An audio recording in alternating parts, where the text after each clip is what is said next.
அரிசியின் மேலே அவரவர் பெயரை ஆண்டவன் எழுதி வைப்பான். அதை அடுத்தவர் யாரும் தடுப்பதற்கில்லை. அவனவனே தின்று தீர்ப்பான். எவனவனுக்கு என்னென்னவென்று இறைவன் கொடுக்கின்றான். அதை அவசர மனிதன் ஆத்திரப்பட்டு அதற்குள் எடுக்கின்றான். உப்பை தின்னவன் தண்ணி குடிப்பான். தப்பை செய்தவன் தண்டனை கொள்வான். ஒப்புக்கொண்டவன் வெட்கப்படுவான். வெட்கப்பட்டவன் ஞானம் பெறுவான். உப்பை தின்னவன் தண்ணி குடிப்பான். அற்புதமானவர்களே, எல்லோரையும் வணங்குகிறேன். இந்த தமிழ்த்தியினுடைய இந்த சேனலை பார்க்குற எல்லோரையும் நான் வணங்குவதில் பெருமகிழ்ச்சி கொள்கிறேன். முக்கியமாக இன்றைக்கி ஒரு முக்கியமான தீர்ப்பு நாள். ஏன்னா ஒரு அரசியல் சுனாமி, இல்லை சுனாமி அரசியல் எப்படின்னா பேர் வச்சுக்கோங்க, தமிழ்நாட்டையே கதிகலங்க வச்சிருச்சு. அது விஜய்ங்கிற ரூபத்தில். இதை 9 ஏற்றுக்கிறோமோ ஏற்றுக்கலையோ, இது இந்த தீர்ப்பை நம்ம அனைவருமே ஏற்றுக்கணும். நான் தான் நேற்றே சொன்னேன், இது ஒரு விசித்திரமான தேர்தல், ஆனால் ஒரு சரித்திரம் நிகழ்த்தும் நான் சொன்னேன். அதை போலவே ஒரு சரித்திரம் நிகழ்த்தப்பட்டிருக்கிறது. காரணம் என்னென்னா, இந்த ஜனநாயகம் உயிர்ப்பித்திருக்கு. அதாவது நம்ம சொல்லலாம், ஒரு மெச்சூர் இல்லாத ஒரு வாக்காளர்கள், மெச்சூர் இல்லாத பசங்க, இளைஞர்கள் சொல்லலாம். அது கிடையாது. உலகமெல்லாம் எனக்கு அப்படி தான் நடக்குது. நான் ஏற்கனவே பல பகுதிகள் சொல்லியிருக்கிறேன். உலகத்தில் நேபாளத்தில் அப்படி தான் நடந்தது சமீபத்தில். அதுக்கு முன்னால் ஸ்ரீலங்காவில் நடந்தது. அதுக்கு முன்னால் வங்காளத்தில் நடந்தது. அது எப்போவுமே நடந்துக்கிட்டே வருது. இது ஒரு டிஜிட்டல் உலகம். நான் ஏற்கனவே சொன்னேன், ஜென்சி பசங்க இருக்கிறாங்க. அவங்களுக்கு ஏற்ற மாதிரி நீங்கள் அரசியல் அமைப்பை உருவாக்கணும். இல்லை அவங்கள பக்கம் நீங்கள் போகிறீங்களே இல்லையோ, அவங்க உங்கள் பக்கம் இழுக்க முடியலனா கூட அவங்களையே நீங்கள் யோசித்து தான் நீங்கள் அரசியல் நடத்தணும். அந்த வகையில் நான் சொன்ன பாருங்கள், உப்பை தின்னவன் தண்ணி குடிப்பான்ற மாதிரி அரசியல் பிழைத்தார்க்கு அறம் கூற்றாகும். நான் பல தடவை சொல்லியிருக்கிறேன். இந்த அறம் அரசியல் இருக்கிறவங்களுக்கு கூட்டாங்க. நீங்கள் பாருங்கள் என்னாச்சு, இன்றைக்கி ஆளுங்கட்சியில் என்ன மிடுக்கு, என்ன அதிகார தோரணை, என்ன அகங்காரம், என்ன ஆணவம், அந்த போக்குகளெல்லாம் உடைக்கப்பட்டு இன்றைக்கி அந்த முதல்வரையே தோக்குறாரு.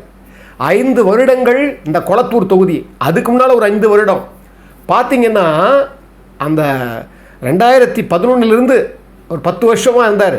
இப்போ மறுபடியும் 5 வருஷம் மறுபடியும் வரப்போகிறார். ஆனால் பாருங்கள் முடியல. 2000 ஓட்டில் அப்போவே தோக்கிற மாதிரி இருந்தார் அவர். இன்றைக்கி அவர் தோத்துட்டார்.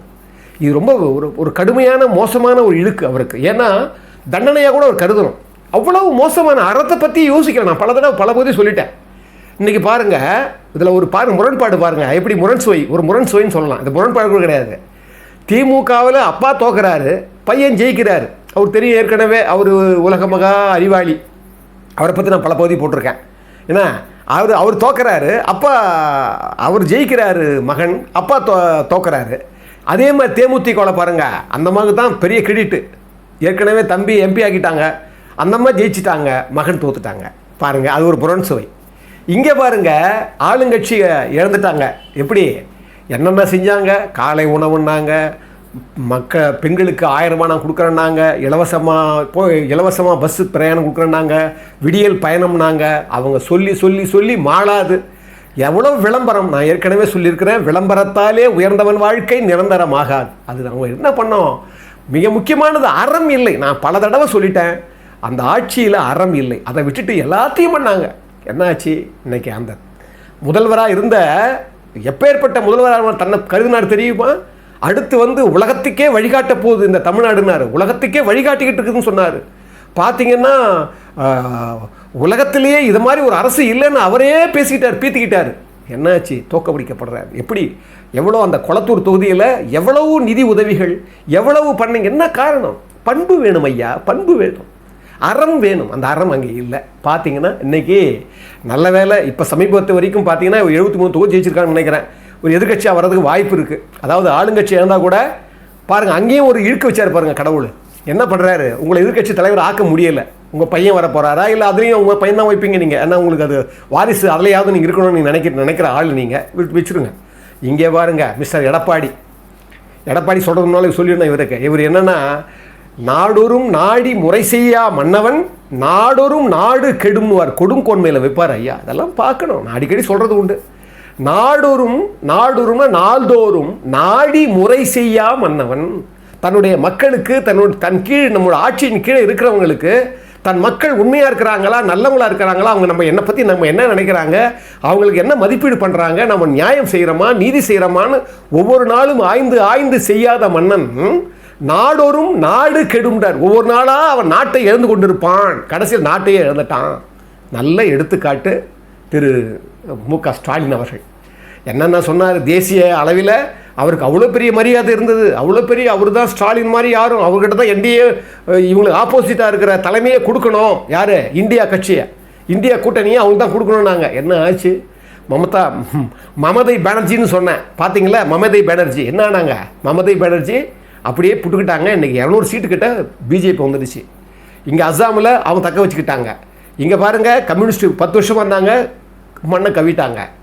புதுச்சேரியில் ரங்கசாமி ஒரு தலைவன், அவன் பாருங்க என்ன பண்ணாலும் எது பண்ணாலும் அவர் தான் தலைவராகிறாரு வராரு. இங்கே பாருங்கள், விஜயை நம்ம பாராட்டணும். இந்த நேரத்தில் நானே பல தடவை சொல்லிக்கிறேன், உடல் மொழி சரி கிடையாது, அவருடைய அந்த சத்தமாக பேசுகிறது இதெல்லாம் பிடிக்கல. ஆனாலும் வேறு வழி இல்லை, அவங்கள விட இவர் எவ்வளவோ மேல் அப்படிங்கிற எண்ணத்துக்கு மக்கள் வந்துட்டாங்க.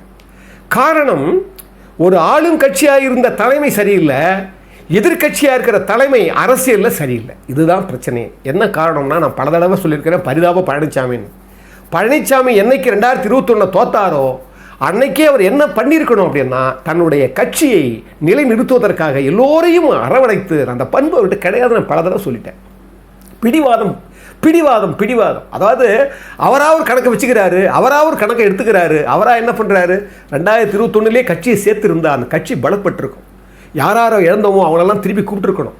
இன்னும் சொல்ல போனால் அவங்கெல்லாம் வந்தால் கலகம் ஆகிடும் நினைக்குது. அது அப்படின்னா ஏன் தலைவராக இருக்கிறீங்க? இருக்கக்கூடாது. ஏன் சொன்னேன், நான் பல தடவை சொல்லியிருக்கிறேன், ஒரு கப்பலில் சிறிய துளை கூட, ஒரு சிறிய ஓட்டை கூட கப்பலை கவுத்துரும். ஒரு பலம் வாய்ந்த சங்கிலியில் ஒரு பலவீனமான வளையம் அந்த சங்கிலியை அறுத்துரும். இதைத்தான் நான் திருப்பி சொன்னேன். அவர் கேட்கல, அவர் கேட்குற அறிவு ஆண்டவன் கொடுக்கல. ஆனால் பாருங்கள், அந்த கட்சி உன்னதமான கட்சி. அந்த எம்ஜிஆர் அப்படிங்கிற ஒரு மகோன்னதமான ஒரு தலைவருடைய கட்சி. நான் எளியவர்களுக்காகவே அவர் ஏற்பட்ட கட்சி, ஆரம்பிக்கப்பட்ட கட்சி. அப்படிப்பட்ட கட்சியை அந்த தலைவனது பண்பில் கொஞ்சமாவது நீங்கள் வைக்கணும் இல்லை? கடமை இருந்தால் வீரனாகலாம், பொறுமை இருந்தால் மனிதனாகலாம், கருணை இருந்தால் வள்ளலாகலாம், 3 இருந்தால் தலைவனாகலாம். இந்த 3 பண்புகள் உங்ககிட்ட இருக்குதா? ஒரு கருணை இருந்திருந்தா இந்த கட்சியை நீங்கள் அரவணைச்சிருப்பீங்கள்ல, இந்த கட்சியை சேர்த்துருப்பீங்கள்ல. இன்றைக்கி வர சிஎம்மா வர விஜயை மற்றும் பலர் கட்சின்னு சொன்னால் உங்களுக்கு எவ்வளோ கோவம்? எங்களுக்கெல்லாம் கோவம் வந்தது, எங்களுக்கெல்லாம் அதீதமான வேகம் வந்தது. ஐயோ இப்படி சொல்கிறாங்களே அப்படின்னு சொல்லி உங்களுக்கு கோவம் வந்ததா? நீங்கள் என்ன சொன்னீங்க? எங்களுக்கு கட்சி இருந்தால் போதும், எங்களுக்கு ஆட்சியை பற்றி கவலை கிடையாது, கட்சி தாங்க பெருசு. ஏயா ஆட்சி இல்லைன்னா கட்சியை நிற்காதியா? என்னையே அதிகாரம் பற்றி பேசுகிறீங்க, அதுக்கு தெரிய பேசுகிறீங்க. நீங்கள் எதுக்கு நம்ம வரணும்? ஒரு மக்களுக்கு சேவை பண்ணுறது நம்ம வரணும். நீங்கள் பண்ணீங்களா? இல்லை, விட்டுருங்க. இப்போ நம்ம இதெல்லாம் சொல்லிக்கன்னா குறை என்னென்னா, நாமளே விஜய் அவர் வர்றது இந்த தமிழ்நாட்டில் இருக்கிற அரசியல் விற்பனர்கள், அரசியல் வினோதங்களை ஆராய்ந்து பார்க்குற ஆய்வாளர்கள், அறிவியலாளர்கள், அரசியல் விஞ்ஞானிகள், அரசியல் ஞானிகள், அரசியல் முற்போக்காளர்கள் எல்லாரும் சொன்னது என்ன? நாம் உள்பட என்ன சொன்னோம்? அது என்ன, அதிகமாக வாக்கு சதவீதம் வாங்குவார், ஆனால் ஓட்டு தான் வருமே தவிர சீட்டு வராதுன்னு சொன்னோம். என்ன ஆச்சு பார்த்தீங்களா? நான் நேற்று கூட சொன்னேன், என்ன நேரும் நாளை என எடுத்து கூறும் மூளை அந்த தெய்வம் இங்கே யாருக்குமே தந்ததில்லை. நான் சொன்னேன் நேற்று பதிவில். என்ன தெரியும்? என்ன நான் சொன்னேன், ஒரு சரித்திரம் நிகழ்த்த போதும். என்னென்னா, ஆட்சியாளர்களுக்கும் எதிர்கட்சியாக இருக்கிற அரசியலாளர்களுக்கும் அவங்களுக்கு புரியவே இல்லை. அந்த அதிகாரம் வந்த உடனே மமதை ஏறி போகுது. திரு பழனிசாமி என்ன நினச்சிருக்கணும்? நீங்கள் மட்டுமே இப்போ பேசிட்டா ஓட்டு போட்டுருவாங்களா? நீங்களே போய் கேம்பெயின் பண்ணிட்டா ஓட்டு போட்டுருவாங்களா? ஒரு 17 கூட்டங்கள் கூட வரல விஜய். ஆனால் என்ன ஆச்சு? இன்னைக்கு சிஎம் போஸ்டிங் யார்? கர்ம வீரர் காமராஜர், மூதறிஞர் ராஜாஜி, பக்தவச்சலம் ஐயா, இங்கே பாருங்க பேரறிஞர் அண்ணா, கருணாநிதி அவர்கள், ஏன் புரட்சித் தலைவர் எம்ஜிஆர் அவர்கள். அவங்க உட்கார்ந்த அரியணையில் உட்கார போகிறாரு. அதுவும் எப்படி உட்கார போகிறாரு? இன்றைக்கி இருக்கிற காலத்தில், இன்றைக்கி இருக்கிற உலகத்தில் காசு கொடுக்காம கூட்டம் சேர்த்தார். அப்போவே நீங்கள் யோசிச்சிருக்கணும். எல்லாரும் சொன்னாங்க காசே கொடுக்கல, விழுந்து ஓடுறாங்க, ஆனால் இவங்கெல்லாம் ஓட்டு போட்டுருவாங்க நீங்கள் நினச்சிங்க. என்ன பண்ணீங்க? ஸ்டாலின் அவர்களும் பழனிசாமி அவர்களும் இந்த தப்பு தான் பண்ணாங்க. திருப்பி அவங்களே பார்த்துக்கிட்டாங்க. ஸ்டாலின் என்ன சொல்கிறாரு? தமிழ்நாட்டுக்கும் டெல்லிக்கும் தான் சண்டைனாரு, தமிழ்நாட்டுக்கும் டெல்லிக்கும் தான் சண்டைனாரு. இவர் பழனிசாமி எப்போ பார்த்தாலும் ஸ்டாலினை பற்றியே பேசிட்டு இருப்பார், உதயநிதி பற்றி. அவங்க வேறு உதயநிதி அந்த ஃபோட்டோ எடுத்துக்கிட்டு எங்கே பார்த்தாலும் ஃபோட்டோ காட்டுறது, ஏற்கனவே செங்கல் தூக்கி காட்டுறது, இல்லைன்னா என்ன பண்ணுறது, அதிகபட்சம் போனால் நீட்டை ஒழிப்போன்னு சொல்கிறது. இதைத்தான் அவருக்கு தெரியும், வேறு ஒன்றுமே தெரியாது. இன்னைக்கு என்ன ஆச்சு?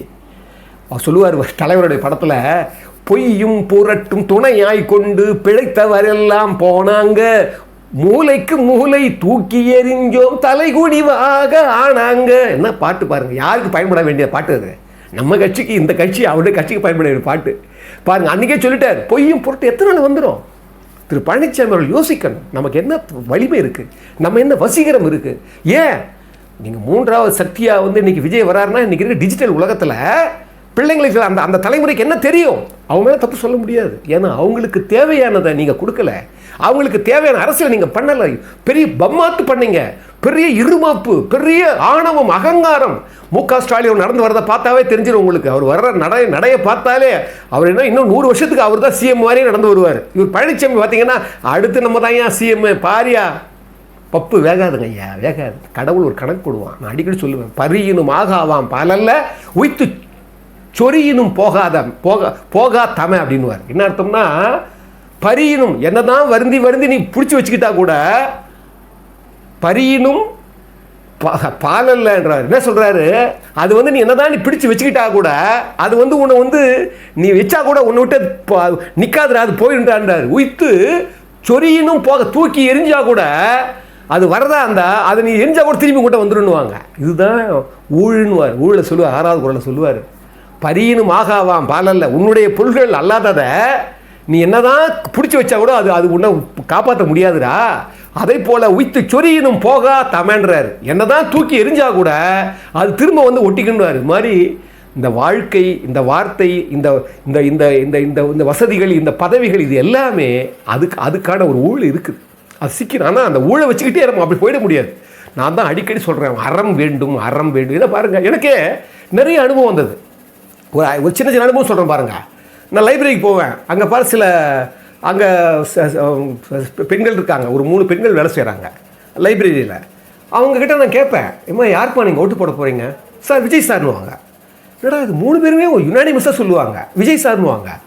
அங்கே நான் ஒரு மானசீகம் மதிக்கிற ஒரு குரு, ஒரு ஃபைட் மாஸ்டர், அது பேர் சொல்ல விரும்பலை, அவர் சொல்லுவார், அவர் எப்படி ரொம்ப கேவலமாக பேசுவார் விஜய். அவர் என்னங்க ஒரு சாவுக்கு டான்ஸ் ஆடுற மாதிரி ஆடுறாருன்னுவார். அப்படிப்பட்டவர் அப்படியே மாறிட்டார்.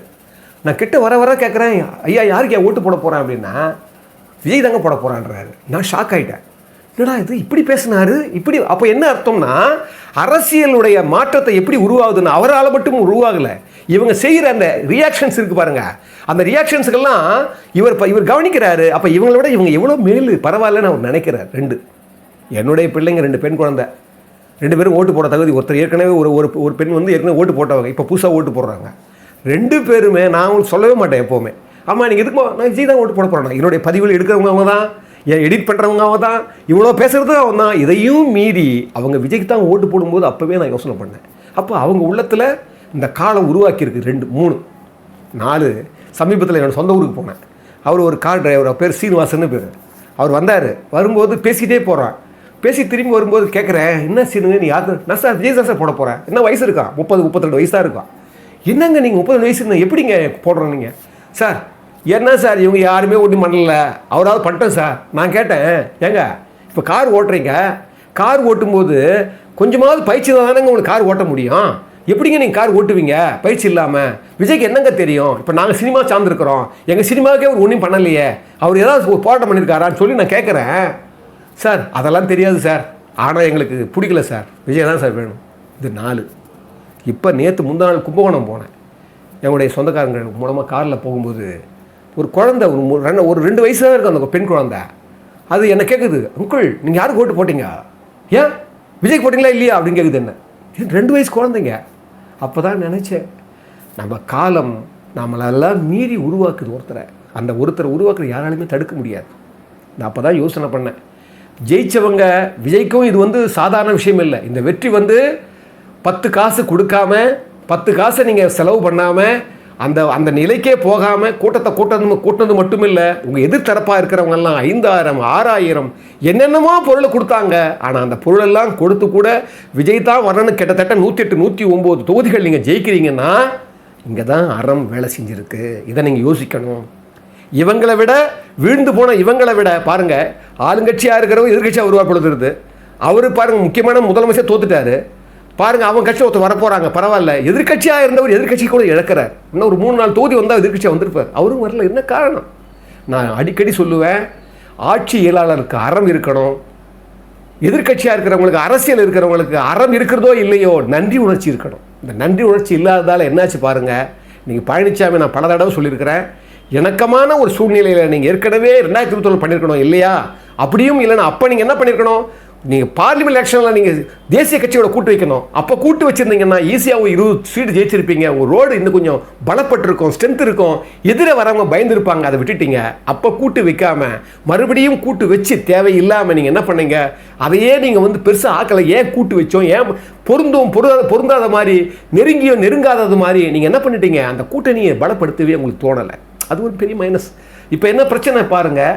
இதெல்லாம் விட ஒரு முக்கியமான ஒரு கூறு என்ன நடந்தது இங்கே அப்படின்னா, இதுவரைக்கும் நான் சொன்ன மாதிரி சரித்திரமே உருவாயிடுச்சு. யார் வேணாலும் திடீர்னு கூட பாருங்கள், நாம் கூட சொன்னோம் ஒரே நேரத்தில் 2 பேரும் எதிர்க்காதீங்கன்னு. ஆனால் இப்போ தான் தெரியுது, விஜய் எதிர்த்து ஒரே நேரத்தில் 2 பேரும் எதிர்க்கல, 3 பேரும் எதிர்த்தார். இவர் தோக்கடிக்கப்பட்டார். யார்? ஸ்டாலின். இந்த பக்கம் பழனிசாமி எதிர்கட்சியாக கூட இல்லை. இன்னொருத்தர் இருக்கார், கோமான். அந்த கோமான் பாருங்கள், அவர் ஆடின ஆட்டம், ஆகாத்தியம் பண்ண ஆர்ப்பாட்டம் இருக்க. பேரறிஞர் அண்ணாவை இந்த பக்கம் ஒரு சனி என்னார், புரட்சி தலைவர் எம்ஜிஆர் இந்த பக்கம் ஒரு சனி என்னார். இப்போ யார் சனின்றது அவருக்கே தெரியும். ஏன்னா நான் அடிக்கடி சொல்வேன், ஒரு பொது வெளியில் வரும்போது தனக்கு முன்னால் வாழ்ந்தவங்களை அவ்வளோ சுலபமாக, சாதாரணமாக, அலட்சியமாக பேசக்கூடாது.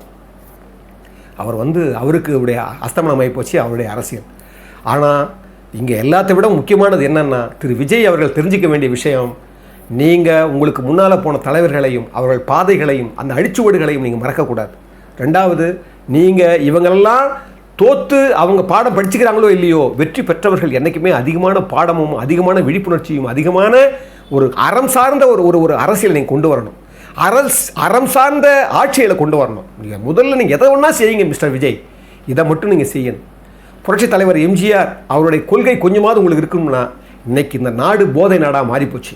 அதை விட முக்கியமானது, போதையை கொஞ்சம் கொஞ்சமாக நீங்கள் ஒழிக்கவே முடியாது. எப்படி பீகாரில் நிதிஷ்குமார் ஒரு நாளில் ஒரு மது விளக்க கொண்டு வந்தாரோ, அதை போல் நீங்கள் இந்த சமுதாயம் வாழணும்னா கரம் கூப்பி கேட்கிறேன் விஜய். இது உங்கள் சகோதரனாக கேட்கணும். ஏற்கனவே உங்கள் கூட ஒரு 3 மாதம் 4 மாதம் பழகி இருக்கிறேன். உங்களால் முடியும். அந்த சக்தியை மக்கள் உங்களுக்கு கொடுத்துருக்குறாங்க. ஒரு 10 பேர் வாழ்வார்னு சொன்னால், ஒரு 100 பேர் வாழ்வார்னு சொன்னால், ஒரு 10 பேர் வாழ்றதுக்கு ஒருத்தர் பற்றி கவலைப்படாதீங்க. ஒரு 100 பேர் வாழ்றதுக்கு ஒரு 10 பேர் கவலைப்படாதீங்க. ஏன்னா கொஞ்சம் கொஞ்சமாக இதுக்கு என்ன பண்ண முடியும்? உடனே எனக்கு பண்ண முடியாது. இதுக்கு ஒரு ஆவணம் செய்யுங்க. ஒரு 6 மாதத்துக்குள்ள, ஒரு வருடத்துக்குள்ள நீங்கள் கொஞ்சம் கொஞ்சமாக இந்த மது அரக்கனை எப்படி ஒழிக்க முடியும், எப்படி குறைக்க முடியும், இதை நீங்கள் கொண்டு வாங்க. ஏன்னா பீகாரில் நடக்குது, அதை நீங்கள் மறுபடியும் அது குஜராத்தில் நடக்குது.